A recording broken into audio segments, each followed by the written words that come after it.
proposal? Of course I remember my proposal. What'd you do? It was very, I would say I was definitely impacted by lots of social media trends for sure.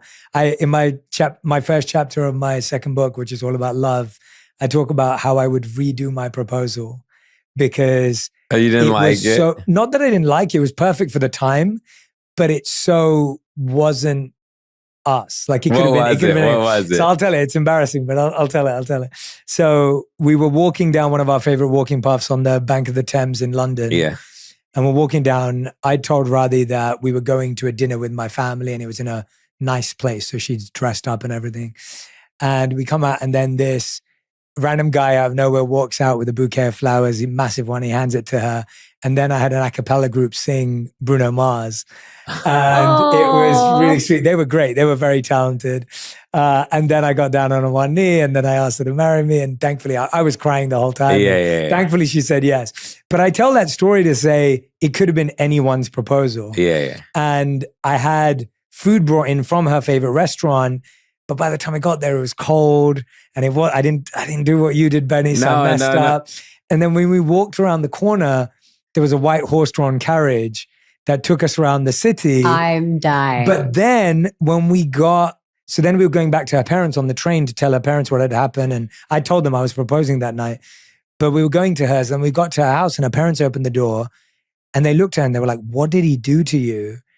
Because she had hives all over her face because I didn't know she was allergic to horses and she didn't know either.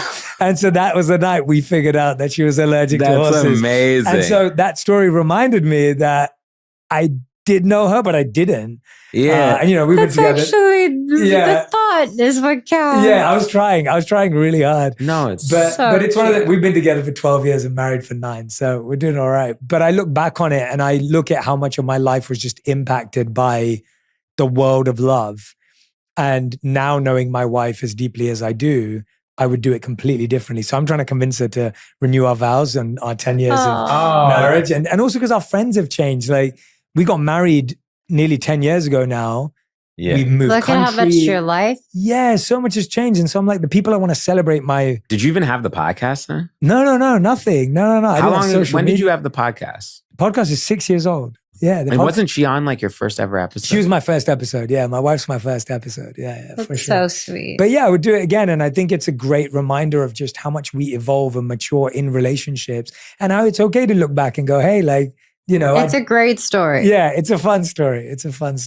But yeah, no, I'm so happy to hear about how beautiful this proposal was. You nailed it, Benny. You just, No, we just... You're the man. I mean,